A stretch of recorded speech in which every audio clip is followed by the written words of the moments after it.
Ni hao, halo semuanya, kembali lagi dengan Nubarta. Nonton bareng kita. Makasih ya udah setia menunggu updatean dari Nubarta. Semoga kalian masih akan tetap setia bersama Nubarta sampai akhir ya. Nah, kalau gitu nggak perlu lama lagi. Yuk langsung aja kita siapkan diri dan hati kita ke episode berikutnya. Selamat mendengarkan.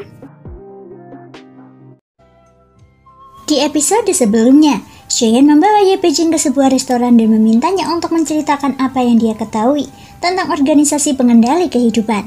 Pikirkan baik-baik, entah itu ejekan, provokasi, dan penyamaran, itu hanyalah untuk mempermainkanmu dan membuatmu marah.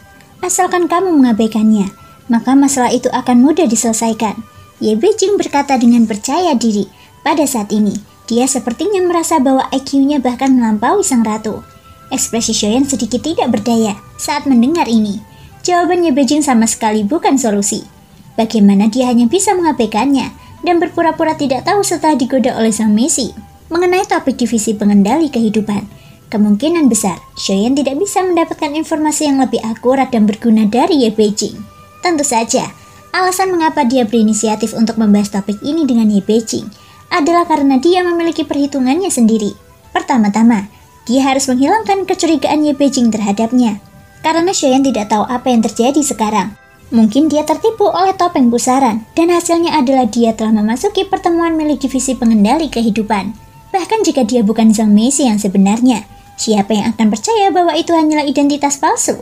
Cheyenne membutuhkan orang yang tahu kebenarannya.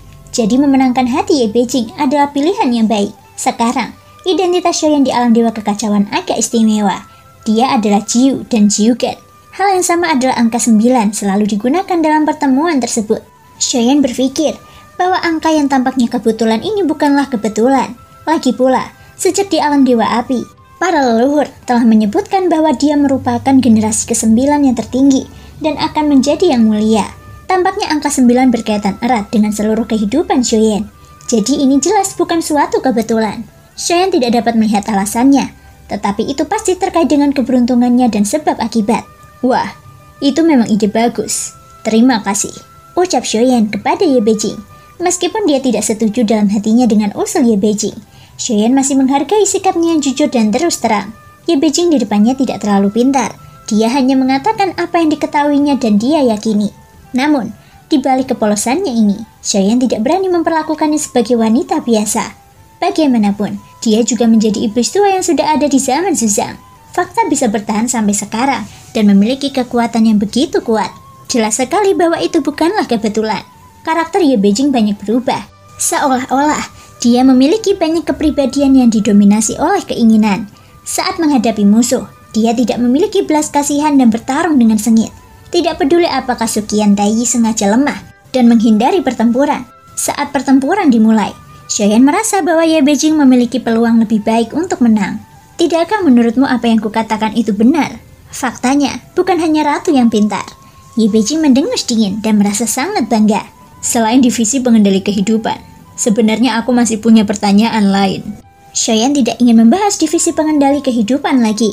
Dia mungkin perlu berbicara dengan Huachan untuk lebih memahaminya lebih lanjut. Ye Beijing memiringkan kepalanya saat mendengar ini. Matanya melebar dan dia menatap Cheyenne seperti seekor kelinci putih kecil. Dia tampak sangat imut, sehingga tidak tampak seperti sedang berpura-pura sama sekali. Tetapi Cheyenne tahu bahwa dia hanya berpura-pura. Katakan saja, selama aku mengetahuinya, aku akan memberitahumu, ucap Ye Beijing. Aku ingin tahu sesuatu tentang klan Jimmy, ucap Cheyenne. Ini adalah pertanyaan yang sudah lama ditanyakan Cheyenne di dunia iblis kuno. Dia mempelajari banyak rahasia tentang klan Jimmy dari Yongdong. Dan dia juga ingin memastikan apakah Ye Beijing, selain menginginkan tubuhnya, juga memiliki kekuatan untuk merebut tubuh. Meskipun klan Jimmy bukanlah satu-satunya yang memiliki kekuatan untuk merasuki tubuh makhluk-makhluk kuat di 9 alam. Klan ini adalah satu-satunya tumbuh kuat dengan terus-menerus merasuki tubuh makhluk-makhluk kuat. Klan Jimmy, ras ini sudah lama menghilang bukan? Ye Beijing menjawab tanpa berpikir. Menghilang? Apakah kau mengatakannya sebenarnya? Cheyenne menyipitkan matanya sedikit dan menatap Ye Beijing dengan serius. Ye Beijing tercengang.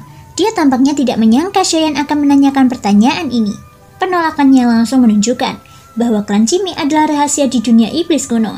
Apakah aku menjawab pertanyaan ini atau tidak, itu tidak penting. Tidak perlu dibahas sama sekali. Ye Beijing menyingkirkan ekspresi imut di wajahnya dan berubah serius.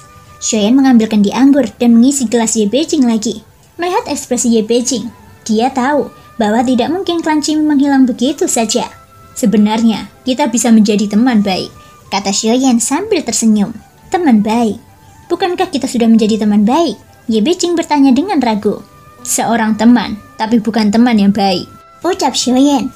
Apakah kamu begitu takut aku akan tidur denganmu? Aku dapat meyakinkanmu bahwa aku tidak akan mengambil sedikit pun keberuntunganmu. Baiklah, aku akan mengatakan yang sebenarnya. Ye Beijing menggertakkan giginya dan segera menunjukkan ekspresi tegas. Sebenarnya, alasan mengapa aku ingin berlatih kultivasi ganda denganmu, itu karena Zuzak, ucap Ye Beijing. Zuzak? Xiaoyan menunjukkan ekspresi bingung. Apa hubungannya ini dengan Susang? Namun, setelah memikirkannya dengan seksama, Xiaoyan baru saja mengerti. Rasa malu Ye Beijing membuktikan bahwa tebakannya memang benar. Saat itu, Ye Beijing tidak dapat berlatih kultivasi ganda dengan Susang dan bahkan ditolak dengan kejam. Dari kelihatannya, penolakan Susang telah menjadi penyesalan dalam hidup Ye Beijing. Dia memang tampan, tapi aku sudah sangat baik padanya. Dan pada akhirnya, dia tidak mau menuruti perintahku. Itu saja. Selama kamu bersedia berlatih kultivasi ganda denganku, aku tidak hanya tidak akan mengambil keberuntunganmu, tetapi kamu juga akan bisa mendapatkan keberuntungan besar dariku. Sekarang, alammu adalah keabadian dewa tingkat ketiga, dan kamu baru saja menerobos, dan satu sumbermu belum terbuka. Jika kamu berlatih kultivasi ganda denganku selama 100 tahun, aku jamin kamu bisa mencapai puncak tingkat ketiga dari 9 sumber. Jika kamu berlatih kultivasi ganda denganku selama 200 tahun, aku akan membantumu menerobos ke tingkat transendensi keempat. Yang kamu butuhkan sekarang adalah kekuatan. Aku sudah memberitahumu sejak awal bahwa berlatih kultivasi ganda bersamaku hanya akan menguntungkanmu dan tidak akan membahayakanmu. Sekarang, apakah kamu ingin mempertimbangkannya kembali? Ye Beijing menatapnya dengan tatapan genit. Xiaoyan mencubit dagunya, mengangguk sambil mendengarkan, dan tampak sangat setuju dengan hal itu. Kedengarannya seperti ide yang bagus. Itu dapat membantuku meningkatkan kekuatanku dengan sangat cepat, yang jauh melampaui apa yang dilakukan oleh kesempatan lain, kata Xiaoyan. Tentu saja, aku adalah nomor 1 di 9 alam dalam jalan segala keinginan, dan kecantikanku tak terlukiskan. Ye Beijing mengangkat kepalanya. Ekspresi percaya diri terpancar di wajah cantiknya. Tapi sekali lagi, meskipun kau tidak akan mengambil keberuntunganku, bagaimana jika kau mengambil alih tubuhku? Pada saat itu, apa yang bisa kulakukan? Mata Xiaoyan menjadi gelap dan dia menatap Ye Beijing dengan tatapan tajam. Ye Beijing tercengang saat mendengar ini. Xiaoyan lalu melanjutkan. Aku punya tebakan di hatiku. Klan Qimi sangat kuat. Bagaimana mereka bisa menghilang? Apakah ada kekuatan yang lebih kuat dari mereka di dunia iblis kuno?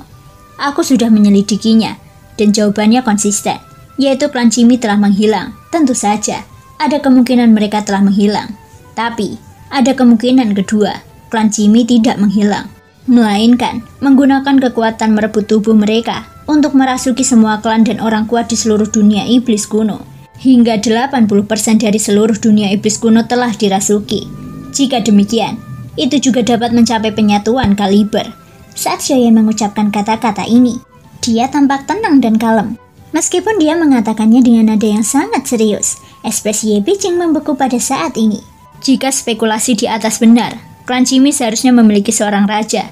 Jadi, kamu pasti tahu siapa raja ini kan? Saat Xiaoyan mengucapkan kata terakhir, gelas anggurnya juga terjatuh di atas meja, membuat Ye Beijing merasakan tekanan yang kuat. Terima kasih semua sudah mau mendengarkan dari awal sampai akhir. Sampai jumpa di episode berikutnya.